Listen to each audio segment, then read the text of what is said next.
Welcome to Conversations with Colie, where we have conversations about subjects we think about but often don't speak about. My name is Nicole Miller, and I'm the author of this book series, A through Z Guide to Raising a Good Human, a series I wrote to help in the communication process. Today I'm speaking with Melissa Rohlfs, life coach at Healthy Happy Mama, holistic coach teaching women how to be free and feel at peace with food, their bodies, and their lives. Welcome, Melissa. Thank you. I'm excited to be here. I'm excited to have you. This is a subject I think hits a lot of people, but we don't talk about it because it makes us uncomfortable. Mm-hmm. So, for your icebreaker question, if you could go back in time, what moment in your life would you change and why? I don't know. I feel like that's tricky because I don't know that I would change anything because I feel like even all the bad and yucky stuff I've learned from. Yeah. Change, I don't know, maybe middle school. Like those were just hard and awkward years and yeah. So I would change my middle school career. There you go. I can agree. I remember middle school. Ugh. All right. Not fondly, probably. No, and I had flaming red hair and buck teeth. So let's just say that. Well, I had glasses and braces at the same time. So, you know. Yeah. So tell everybody about yourself. Yeah, well, I'm a wife. I'm a mom. We have a 14-year-old daughter and a 12-year-old son. And as you said, I'm a holistic health and life coach, and I help women find peace and freedom with food in their bodies and their lives. Because like you said, I don't think we talk about that a lot. I think we talk a lot about food being good or bad, and we talk about dieting and how to lose weight, but we don't really talk about how to make peace and find freedom in that. So that's really what I do. Awesome. So have you experienced any childhood trauma? I have. In fact, this was so interesting to me. Trauma was a big piece of my journey, and I didn't realize it. When our son was a newborn, so this would have been 12 years ago, I was diagnosed with PTSD from childhood trauma, but never knew that trauma was the root of a lot of what I had gone through. I knew that, my dad was murdered when I was 2. That's a piece of my trauma. And I knew that was part of my story, and I've been in therapy, but I was never diagnosed with anything surrounding trauma. So when I got that diagnosis, it was like, oh, okay, this is what we're working with. This makes a lot of sense. Yeah. Oh my God. I'm sorry to hear about your dad. Thank you. That's tough. What ways did you deal with that trauma growing up? Food, sugar. It was like, I remember being a little girl, Nicole, and being in my room and hiding food, and it was cookies and candies and sugars and things that made me feel good in the moment. I don't think my mom and stepdad had any idea I was doing that, and they probably wouldn't have unless we had little mice droppings on my bed that kind of told on me. So I think had we not had the mice issue, I don't know, they would have known that I was using food to self-soothe. Yeah, and I bet people don't really think that you're using food as like drugs and alcohol. Like for me with my trauma, I hid behind drugs and alcohol. So a lot of people don't correlate that that food can also be like that, like a drug addiction. Totally. And let's be honest, I think that's the tricky thing about it is it's legal. We need food to survive. Like it is a basic human need, right? And so I think that's where it gets confusing in that this is a basic need. How can I be using it for, coping with trauma or other ways that maybe aren't healthy and beneficial to me? I agree. Would you say you were suffering with an eating disorder? Yes, in high school, I definitely was. I went the other end of the spectrum and definitely wanted to be thin and, have the acceptance of those around me and boys, a boy crazy girl at that season of life. And so I withheld for a while. I didn't eat because I wanted to be thin. So I've kind of been on both ends where I've binged. I never made myself vomit, so I don't consider myself bulimic, but I did the binging without the purging, and then I withheld. So I've had disordered eating probably for more of, well, at this point, no, I can't say that because I'm in recovery from that. So I've been healthier longer than I was not. So that's good. That's a good thing. Yeah. And I think with girls, we are held to a certain standard to show our bodies to be perfect, and thin is what is in. Were you were you an overweight child or were you normal size but thought you were overweight? I was overweight. Okay. Do you think that you suffered with body dysmorphia? Yes, absolutely. So when you were maybe trying to do those crash diets and losing weight, did you still see yourself as that overweight child? Absolutely. Absolutely. Yeah. And I think that a lot of people don't understand too when women struggle, or even men struggle with anorexia, they are bone skinny, but they see themselves as being that overweight person. Mm-hmm. I think, struggle with that. I can't tell what I really look like. Mm-hmm. Yeah, I think our self-perception is distorted. Yeah, hugely. I know when I was super thin and almost sickly thin, I saw myself as chunky. And then as I was gaining the weight, I saw myself as thin. And then all of a sudden I'm 200 pounds. Like, what happened? You know what I mean? So I think it can go both ways. It totally can. And I think part of that is that when women lose weight, people are so quick to compliment them and tell them how good they look. And so I think it almost feeds on this validation and approval of when I look a certain way, I get compliments. Whereas if people maybe gain weight and they go more that way, they're not being complimented. And so I think society plays a big part in that for sure. Agreed, 100%. What triggered you to take your life into your own hands? It was my kids. It was me realizing that I wasn't showing up as the mom that I wanted to be for them and that they needed me to be. And so that's what prompted me to change. Had it not been for them, I probably would still not be in a good place with food or my body or my life. I would still be, I shudder to think where I'd be. So, you say your children. So where were you not showing up? Were you too focused on your body image and your dieting to be the mom you could be? Or can you explain that a little bit? I was living off of sugar to survive, to feel good, because I was literally in survival mode. Our son was a newborn. He wasn't sleeping, so I was exhausted. We had a 2-year-old who had food allergies that we didn't know about and some sensory challenges we didn't know about. My husband was traveling for work, and that was when I got my PTSD diagnosis. So I was literally in survival mode and living off of sugar and carbs and Diet Dr. Pepper to get through the day. And my blood sugar was all over the place. My moods were all over the place. I was tired. I was crabby. I was not pleasant to be around at all to anybody. Yeah. And it sounds like you had a lot going on. And then postpartum depression on top of that, I bet. Absolutely. Yeah. Did you have moments in when you decided to take your life back? Did you have moments where you were falling back into those same patterns? Yeah, it's interesting because I remember like I had met with a naturopath and we had taken more of a holistic route with the PTSD. And so I kind of started to become aware of how my body was feeling when it had different vitamins and minerals it wasn't used to getting. And then I expanded and I changed some of our food choices and remember really kind of finding that freedom from sugar and emotional eating and made a pan of brownies one day and was feeling kind of sad. And I'm like, oh, I'm going to eat a brownie. And I remember eating it and felt like, oh my gosh, it's not working because the sugar always used to make me feel good. It would give me that rush, that dopamine rush, right? Mm-hmm. And so I remember eating the brownie and I'm like, this isn't working. And so I tried another brownie and it didn't work. And I'm like, oh my gosh, I don't know what to do because my old coping mechanisms weren't working. Yeah. Yeah. Do you feel like maybe it's like drugs, like you might have built a tolerance to it?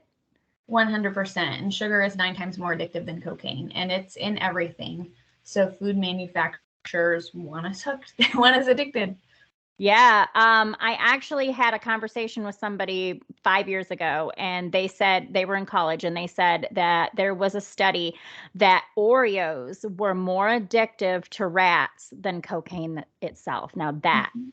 ever since that, I don't eat Oreos anymore. I really don't.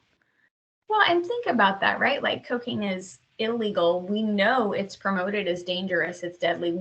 We know that, but the Oreo, it's available in the local grocery store. Kids can buy it. Like it is insane to me that it's legal and socially acceptable and it's just approved. Like Mm-hmm. it makes no sense. Mm-hmm. And you're right. Everything that we consume has added sugar. Can you talk about some of the shame that surrounds having an eating disorder?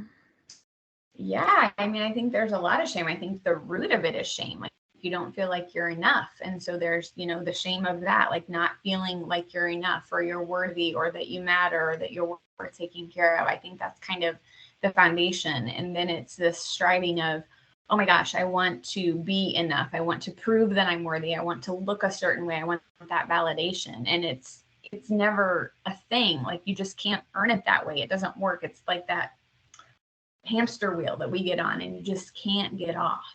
I agree. What would you say to someone who has struggled for so long and has gained so much weight they feel hopeless? There is always hope. There is always hope. And I think that's another really thing that frustrates me is that the diet industry is a huge multi-million-dollar industry and it gives people fake promises because it doesn't get to the root of the issue. And with trauma, there's a huge correlation with weight gain. And nobody's talking about that. Like, why are we not looking at how trauma impacts the body and how it affects our weight? And if that is the case and that is part of the issue, no diet or workout plan or pill patch or shake is ever going to touch that because the root of it is trauma. Yep. 100%. I write a book series that talks about like communication with your children and it delves into the trauma. And until you get to that root, you're never going to be able to get on that road to recovery, even with food disorders. Yeah, I think that's huge. So, how do you suggest we as a whole stop placing judgment on what we feel is the ideal body weight? I think that comes with shutting out what society says because we're inundated. It's on social media, it's on magazine covers, at the grocery store, like it's on TV, it's everywhere. And we need to tune that out as much as we can. I know it's hard. Like one step of my journey was quitting my magazine subscriptions. I didn't need that constant barrage in my mailbox. Now it comes in social media, I realize, but I think it's buffering and quieting those voices and really getting in tune with yourself and your body and finding peace with your body and acknowledging everything your body does for you because our bodies are amazing and they do so much for us. And we can come when we have a place of respect and compassion and empathy towards them instead of judgment, that can shift so much. Yeah, and little does everybody realize those people on those magazine covers feel the same way and they're modified to look that way, but that's not how they really look in real life. And so I'm sure that there's a lot of scrutiny there. So, how does someone struggling to find freedom from food and body image, how do you do that? Where do you start? Besides finding the trauma and getting therapy for that, what's the next step? I think the next step is changing your mindset and your beliefs. Everything comes from our beliefs, right? Like our beliefs are the foundation that we operate out of. So if we can change our beliefs and how we view ourselves and the world, that shifts everything. And for me, that came through coaching. I did therapy. That was really powerful. The next step for me was coaching and really learning how to shift my habits, shift my beliefs, shift my mindset. And that changed my outlook and my perspective. Nice. Yeah, I think too, when we can help others, it helps us heal ourselves too. Absolutely. Yeah, gives you a sense of purpose. So tell us about your program. Yeah, my program is called Finding Freedom. It's 12 weeks and it's really about teaching women how to listen to their bodies. I think so many of us are conditioned and programmed to listen to what everybody else is doing and what everybody else says. And we try it and it doesn't work for us. And so then we take on that shame and that spiral of, oh my gosh, I'm a failure. And that's not the case. The case is that those programs, those plans, they're not designed for you. They don't honor your uniqueness. So we need to learn how to get in touch with ourselves and our uniqueness. And that's what I teach women how to do, is how to listen to their bodies and learn what triggers them and maybe makes them reach towards food when they need another area of sweetness in their life. So it's really about helping them learn to listen to their bodies and find that freedom and make that peace with themselves and their bodies and their lives. And that's different for all of us because we're all different. It's not a one size fits all. That's so true. And the one thing that I do hear a lot from people who struggle is well, I've tried this diet, that diet, this diet. It didn't work for me. Or they started it and they got a result for a minute and then all of a sudden no result at all. And so it's really hard to find a program that works for you. So I like what you're saying there, because at least you're attacking everybody as an individual, not a broad spectrum. Absolutely. And it starts with those beliefs and those habits that we have. And those are formed in childhood. They're formed because of trauma, and they're formed because of these different things in our lives. So if we can understand the root and where that comes from, then we can shift and accommodate where we want to go. Exactly. Exactly. So in your program, do you offer like recipes and diets for people? No, I mean, if people want them, I'm happy to give resources and suggestions, but it's really about teaching people how to listen to their bodies and what works best for them. And so it's really helping them tap into their uniqueness. I can offer that, but it's not something I like to provide because, again, we get stuck in that mentality of, oh, Melissa gave me this, she's a coach, I have to do it this way. And that's not freedom. Yeah, and I like that. I like that you said that, because that's another thing too, is there's a lot of people who are like, well, I don't want to eat a certain type of way. I don't want to go completely vegan, or I don't want to go this way or that way. And so you're absolutely right. You're attacking what's up here, and then the rest will fall into place, right? Absolutely. But we've got to start there. Exactly. Exactly. And I think that a lot of people don't realize that it all starts with ourselves in our own brains and in our own hearts, and then you can make those positive steps. So, how do you suggest people keep themselves accountable? Because sometimes I think when people are trying to get their eating disorders under control, they have a hard time keeping themselves accountable. So, do you have any suggestions?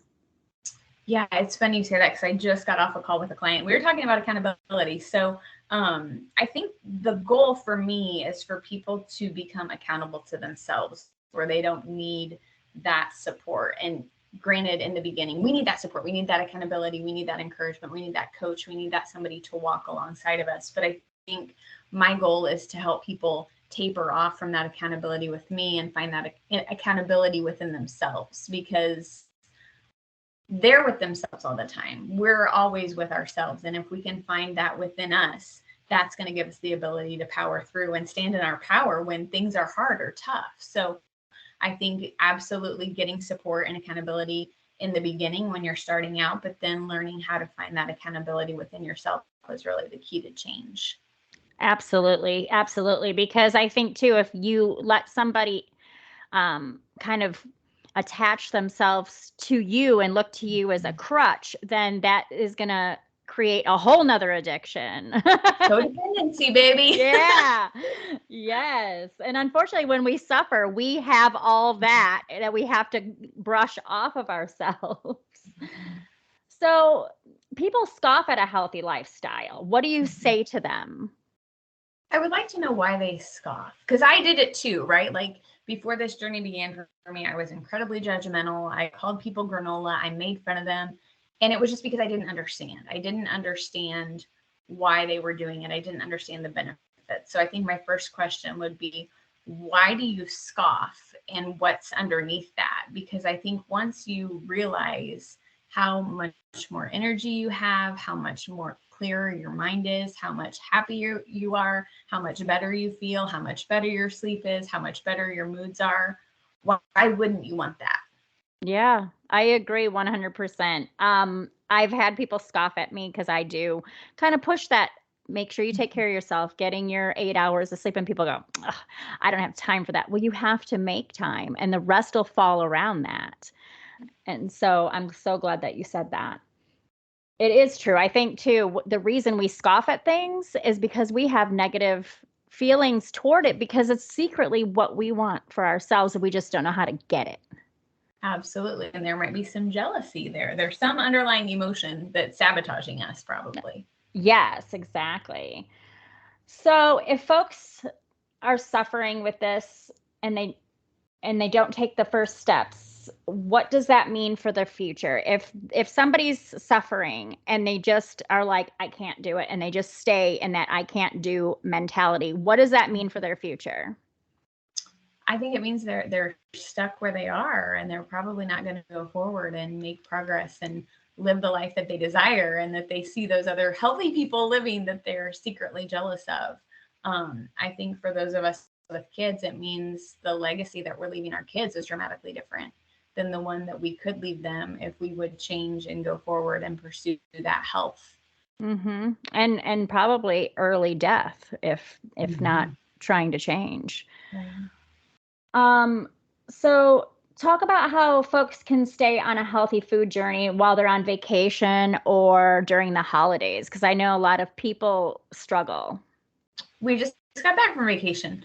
And I think it's really, I hate this word, but I feel like it's true. I think it's balance, right? I think it's mindset. I think it's acknowledging, I'm on vacation.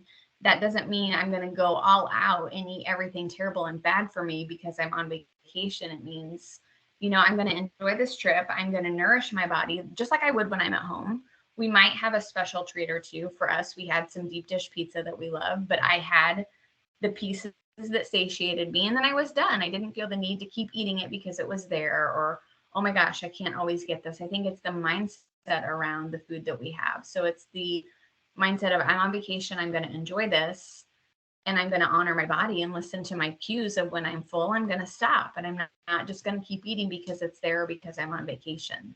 But I think too, it's that balance of, yeah, we had the pizza, but I also had vegetables and I had fruits and I ate foods that nourish me along the way as well. So I think it's really kind of finding that sweet spot that works for you. I think the holidays can be tricky because there's more emotion around that. Holidays can bring up a lot of feelings. They can bring up hurts. They can bring up family dynamics. And I think the key is to understand why you're eating and really ask yourself, why am I eating right now? Am I hungry? Am I eating to numb or stuff or buffer a feeling that's uncomfortable because it's the holidays and I'm stressed out? But really get curious on why you're eating. And I think that can be really insightful. Yeah. So when you were on vacation, maybe in the beginning of your journey, when you would eat something that, was fun for you, like a deep dish pizza, did you ever feel guilt after? And so how did you get through that? Yeah, I felt guilt, and I would feel like, oh my gosh, I need to exercise because I ate this pizza and it's bad for me. That was my mindset, right? Was food was good or bad? And so I think kind of working through that, you replace the judgment and you replace it with curiosity. What am I looking for in this moment? What am I hungry for? Well, we're on vacation. We like deep dish pizza. I'm going to eat it. I'm going to honor my hunger and fullness. Whereas before I would have just eaten all the pizza because my mindset would have been, we're on vacation. It's time to live it up. I don't ever get this. I'm going to go all out, and just kind of gone overboard with it. Whereas this time it was, you know what? I honored my body. I'm good.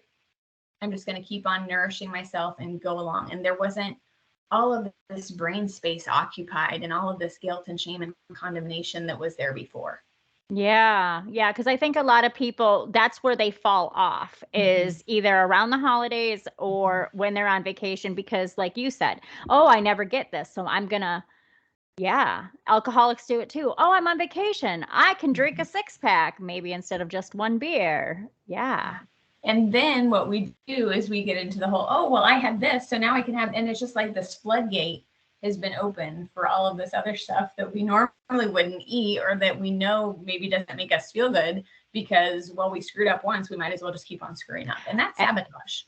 Yes. Yes. And that's so true too. I've actually quit diets because maybe I overindulged one day and I was like, well, I did it yesterday, so I'll go ahead and just keep doing it. And guess what? Before you know it, the pounds are back. Or, starve yourself. Oh, I'll eat tomorrow. And tomorrow never comes.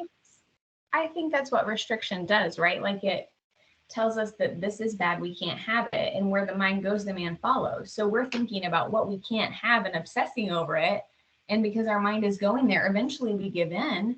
So I feel like it's better to say, you know what? I want some pizza. I'm going to have some pizza. I'm going to stop when I'm full. And then you don't go off the rails with it. Yeah. And with exercise too, did you ever in your journey struggle where maybe you were exercising too much? I've done that, where it was like, now the addiction is exercising too much. Absolutely. Absolutely. And that was something else I noticed on this vacation was I moved my body. I wasn't like committing to a full, 30-minute workout, but we were walking, we were biking, we were active, we were moving. And so I feel like it was like, had gone from this place of legalistic, like I have to do my 30-minute workout. It has to look like this, to, you know what? I'm moving, I'm getting the exercise. It looks different and that's okay. So I think it's that mindset. Yeah. And so in your opinion, do you think that maybe if somebody's like overweight, but they don't have the energy to do like a 30-minute workout, do you think just moving the body is better than not at all? Absolutely. Absolutely. And I think the key is to find something you enjoy, because I think a lot of people hate running, but they feel like they have to run because that's healthy and that's how they move their body. But if you hate something, you're not going to continue with it. So why not find something you enjoy doing, whether it be walking or swimming or biking or whatever, and find something and build on that. And that's going to get you that quick win and that momentum going forward. And everybody's looking for a quick fix when they're losing weight. What do you suggest that they do to change that mindset?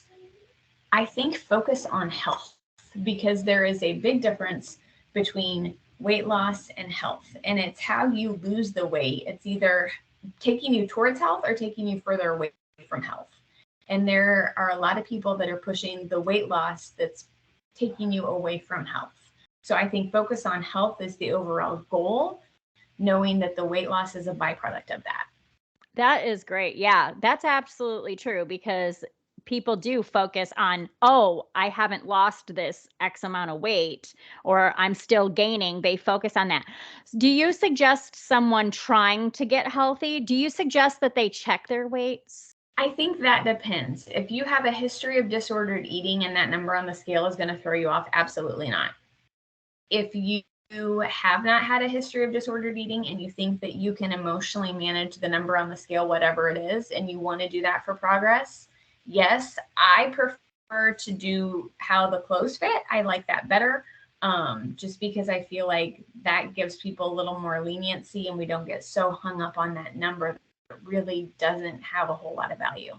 This is true, because for myself, I say I have a thin 135 and a heavy 135. My clothes can fit so much better, but that number never changes. Yeah. It'll stay stuck. And then the next time I step on it, it's like, holy shit, where did 20 pounds go? But really, the inches were going away the whole time. So I think that you're right. Focusing on how do your clothes fit instead of that number on the scale, because I think that that's where discouragement comes in. We see the number, it's not changing. I've been dieting for months. Why am I still blah, blah, blah weight? Absolutely. And I think too, along with that, moods are a great way to check how's your energy level, how's your sleep. Like there are other indicators of health along with how your clothes fit that you can use as a gauge as opposed to just the scale. So let's say I'm overweight and I have zero energy, zero motivation, zero desire. What advice do you have for that person? If you don't have any desire, I would encourage you to figure out why you want to change. And if you want to change, you can absolutely do it. But if you don't and the desire is not there, I don't know that there's a lot that can be done. So do you think that's more of a mental health journey over a mental health or maybe self-worth? I think a lot of times if we don't have the desire to change, maybe there's a belief that we don't believe that we matter, that we're worth taking care of, or that we can change. So I'd be curious what that belief is, and kind of uncover that a little bit more before going one way or the other. Right. Do you cover that kind of stuff in your program? Yes, absolutely. It's all about beliefs and what we believe about ourselves and how we show up and what holds us back, because there's something there. And we have a whole session that talks about forgiveness, and sometimes that forgiveness we need to extend to others, and sometimes that forgiveness we need to extend to ourselves. Yeah, that's a good point. I don't think a lot of people put that into play when you think of forgiveness. I don't think a lot of people think about forgiving themselves. Do you feed your family differently if you're trying to be healthy? Nope, we all eat the same way. When our daughter had her food allergies, I was like, you know what? If she has them, they probably came from somewhere. So I got tested. I had them. Our son had them. And I'm like, well, we're all going to eat this way because we just are. I wasn't going to make more than one meal because I knew that wouldn't last. So we all eat the same. And it's just how it goes. Yeah. I know a lot of people who are like, well, I can't go on a diet because then I have to cook my family X and I have to cook myself Y. I don't agree with that necessarily. I think that puts I too don't much. agree with it either. Yeah. Then it's like, why are you as the mom giving your child something that you can't have on this diet? Is it really good for them? If you can't have it on this diet, is it good for them to have? No, probably not. So if you were, go ahead. Sorry. It just makes me mad because then you're setting them up for disordered eating. Like, oh, as the mom, I have to eat differently. No, like, have a healthier relationship with food and focus on that, not on like what's on the plate. And I mean, that's important, but like, get to the why behind the matter. Why are you feeding your family differently? Yeah, I agree. So say you raise your kids in an unhealthy eating lifestyle, and then you decide, I want to get healthy, I want to make changes. How do you suggest implementing vegetables and things that your children had never seen before and getting them used to eating that? Well, there's a couple of ways you can do that. You can go about that sneakily, and you can like puree them and hide them and sneak them in, and that may work. I would probably suggest that they'll be able to taste them because I did try that. But I think the other thing is to just be open and honest with them and encourage them to try new things and, explain this is why we're doing this. I'm doing this for my health. I would love for you to do this with me. Would you like to try some of these vegetables? I think the other thing I learned in one of my certifications was that if you can give the child some ownership and buy-in on the foods that they're eating, take them to the store with you, let them pick it out, let them have recipes, they're more likely to be on board instead of the sneaky option that I first suggested. But I think part of it depends on how old the kids are in your communication with them as to why you're doing this and why you want them to do it with you. I think that will depend on age, obviously. I like that. Yeah, I did it both ways. When I had my first 4 children, I let them prepare the foods and they were more willing to eat them because they cooked them. With my last 2, my son had a disorder called ITP, which meant he needed a lot of iron-rich foods. And I would put spinach in the spaghetti sauce and he would say, "Mom, what's this green stuff?" And I said, "Herbs." He ate it. But I don't know if that was necessarily the right thing to do. Well, it worked. Yeah. So what if you have teen children who you've just been feeding the junk to because that's how y'all ate? Do you think it would be the same way? Like if they participate and they may be more inclined to eat that kind of stuff? I would hope so. I think teenagers are tricky. I think they have to be willing to do it versus forced to do it. Yeah. Yeah, I agree. My two youngest are now teens and I think they live on trash mostly. But they stay skinny. I don't know. Must be nice. So, do you have any other thoughts to those that are listening?